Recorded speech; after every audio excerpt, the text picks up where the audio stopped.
Number 1. Prohibition of gang insignia in government premises bill, third reading. Mr Speaker. I call the honourable member, Mark Mitchell. Thank you, Mr Speaker. Tēnā koe. Kia ora. Kia ora. Mr Speaker, firstly I'd like to thank and acknowledge the Honourable Todd McClay as the author of this bill, and the communities of Murupara and Kaurau who contacted him for help to take a stand against gangs and whose efforts bring us here today for the third and final reading of this bill. Could I also acknowledge the Law and Order Select Committee and Chair Jackie Dean for strengthening the intent of the bill through the Select Committee process. I'd also like to acknowledge our support partners, New Zealand First, ACT and United Future. The purpose of this bill is to prohibit the display of gang insignia on premises of departments of the public service, the police, Crown entities, local authorities and schools. Mr Speaker, this legislation covers 34 known gangs in New Zealand. These are criminal organisations that are known to harm the fabric of our society. Everyday Kiwis are exposed to their intimidation. Today in this Parliament, every member who votes in favour of this legislation is standing shoulder to shoulder with these brave Kiwis and saying, enough is enough. The spirit of this bill is sending a clear message to all gang members that what you stand for is not wanted nor accepted in New Zealand. To any gang members, prospects or associates that may read or watch this speech, I would like to both send out a challenge and an invitation. My challenge is for all gang members and prospects to think about the contribution they want to make to New Zealand. At the moment, their choice is to rob, steal, beat and sometimes kill Kiwis that can't defend themselves. They manufacture and sell drugs, use extortion and standover tactics. They rape and trample over people's lives like they mean nothing. There are gang members who will be laughing at this speech. Well, take a look in the mirror. Behind the tattoos, aggression and patches is someone that is either a scared coward who needs to hide in a sea of patches to feel strong, or someone that has the courage and strength of character to take the patch off, walk away and rejoin a community that needs people to stand up against violent bullies rather than be one.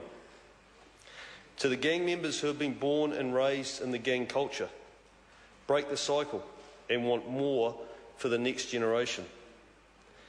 There are children every week huddling in the corner of a bedroom late at night on a dirty mattress with a dirty sheet, listening to gang members getting drunk, the sound of smashing glass, loud abusive voices, and terrified that their bedroom door will open and one or maybe two drunk or drugged up gang members will subject them to the pain and fear that no child should be exposed to.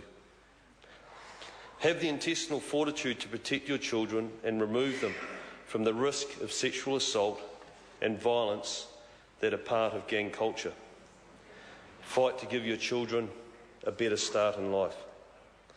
It's not necessary, you don't have to be a millionaire to keep a home clean and tidy, to keep your kids safe, or to buy a loaf of bread rather than a joint or a six-pack. Every year, millions of New Zealand taxpayers' dollars are spent trying to repair the damage and chaos that is caused and inflicted by gangs. This money should be spent on our children in schools or health services for the elderly. So I said at the start of my speech I would also make a challenge and an invitation. My invitation is to help any gang member wishing to make a break from a gang. If they've looked in the mirror and what they see is someone that has the courage and vision to want to get out and be part of building stronger communities rather than weakening and inflicting harm on them, then my door is always open to assist in identifying a safe pathway out. If the reflection shows a violent coward who enjoys hiding behind a patch and hurting people, then the best place for you is prison. Mr. Speaker, I'd just like to mention quickly in relation to this bill also the fact that there is no other current laws, acts or legislation that covers what this bill covers. Other legislation requires a formal complaint from a member of the public to generate a response from the police. This bill does not require a complaint from a member of the public. When a member of the public is forced in a position where they have to make a formal complaint against a gang member, that is intimidating and it can place them in harm's way. This bill removes that requirement.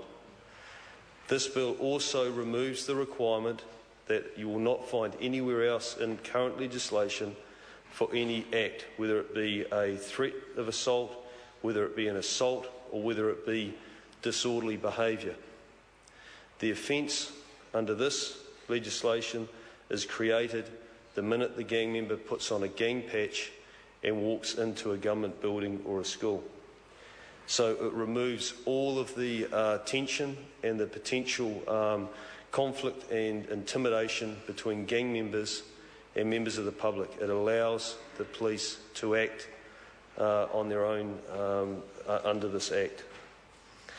Mr. Speaker, I'd just like to finish by saying and sending out a message to our gangs is that in New Zealand we do not accept what your gang patches signify. We do not accept the reign of terror and intimidation and crime and organised criminal activity that you bring to this country. And although this may be a small step, it's an important step in us as a country saying, leave your patches at home. We don't want to see them. We don't accept what they stand for. And this is one of just many measures that we will continue to take in our fight against gangs and organised criminal groups. Thank you, Mr. Speaker. Mr. Speaker. I call the Honourable